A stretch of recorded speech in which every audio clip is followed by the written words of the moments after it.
Ken Robinson said that the core of education is to prepare children for a world after school. So how are we doing? Are we preparing our young people for a life of tests or for the tests of life? We live in a time of turbulence where the only certainty is that the pace of change in the future will never be slower than it is today. Have we got the correct emphasis on a strong set of values over valuables?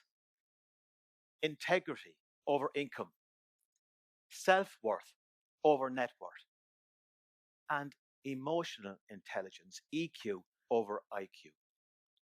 I'd like to share with you three things, three pillars to help our young people thrive on their way to well-being, to help students stay standing when the storms come, to realize that tough times need not reduce you to rubble.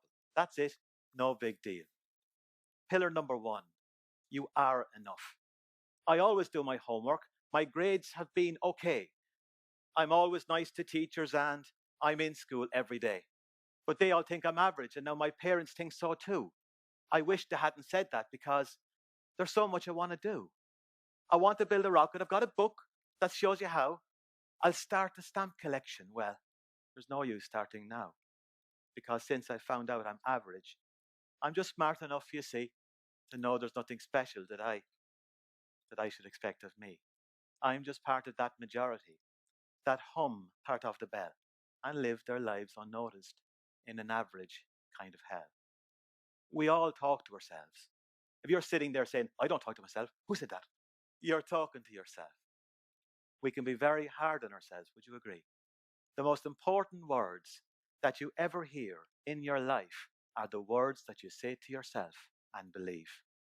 You see, belief in yourself costs nothing, and every one of us can afford it. I was taught that by a man that I'm proud to share the same badge with, the patrician brother Colm O'Connell, the world's greatest successful athletics coach, trainer of David Rudisha, world champion, double Olympic champion, world record holder.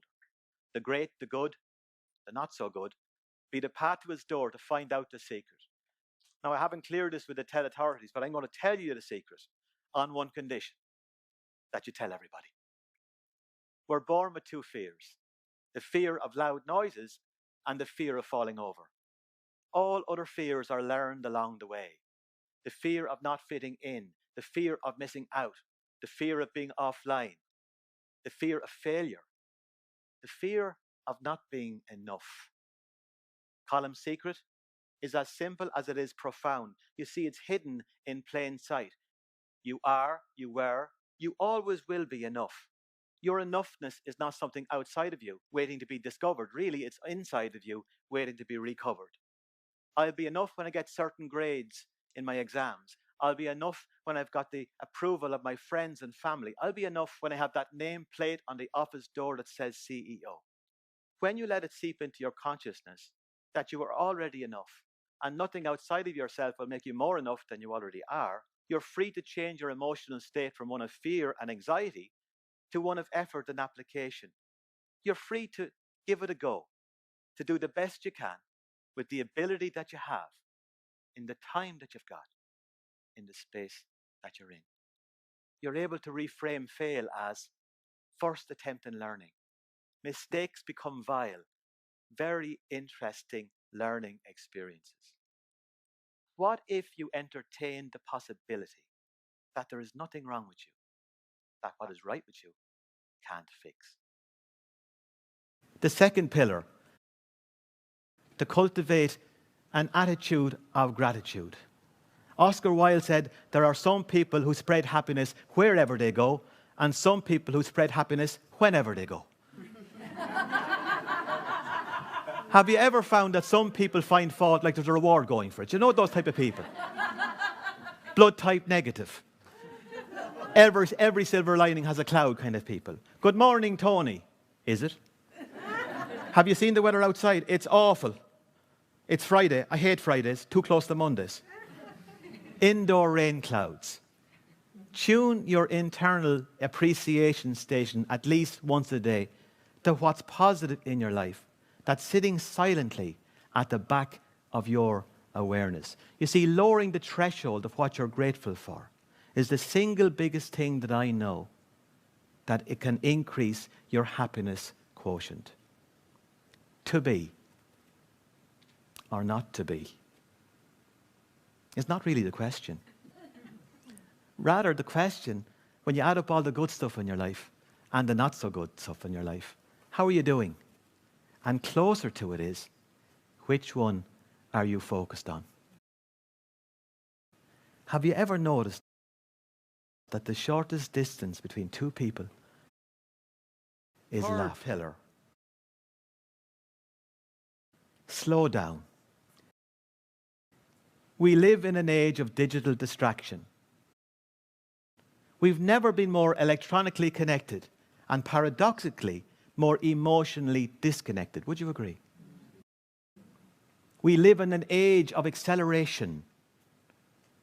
The days, the weeks, the months, the years go by like cat's eyes on a motorway. 75% of teenagers spend 75% of their time looking down. What are they missing by not looking up? We're cramming our minutes and we're missing our moments. In the rush to the next moment, in the worry about the last moment, we have an awful habit of missing that piece in the middle. Our one and precious life. Get out of your head and into your life. There's transformative power in pausing when living one's life in fast forward. Outside of your family, who believed in you when you didn't believe in you? My good adult was Miss Holmes, age 10. She was the oasis in my desert. She had a smile that was like a warm fire on a cold day. And I honor her memory by mentioning her here today. She came into us in the classroom and said, "Right, I want you to write down a sentence in your copies that makes sense and significance, but the sentence can only have 10 words and each word can only have 2 letters. Away with ye." After 5 minutes and much scratching of head, a befuddled gaggle of young people said, "Miss, we're stuck. Can you give us a hand?" She said, "Surely," as she wrote a sentence on the board that I was never to forget and was to change my life. She wrote, "If it is to be, it is up to me." And in that moment, that teacher taught a classroom of children a lesson, not for the instant, but for the ages. Not to be a pillion passenger in your life, but to be in the driving seat. That I had the intuitive capacity and wherewithal to turn obstacles into opportunities, dead ends into doorways, fear into fuel, trouble into triumph, and occasionally wounds into wisdom. You see, Miss Holmes had an organic view of education. She knew that she didn't glue on the leaves or paint the petals or even attach the roots. She created the conditions for us to thrive and to flourish and to do what comes naturally, to grow. Let's give our young people both the skill and the will to develop their capacity to become something amazing in the future. Let's help them remind themselves that life is like a camera. Focus on what's important. Capture the good. Develop from the negatives. And if it doesn't work out, take another shot.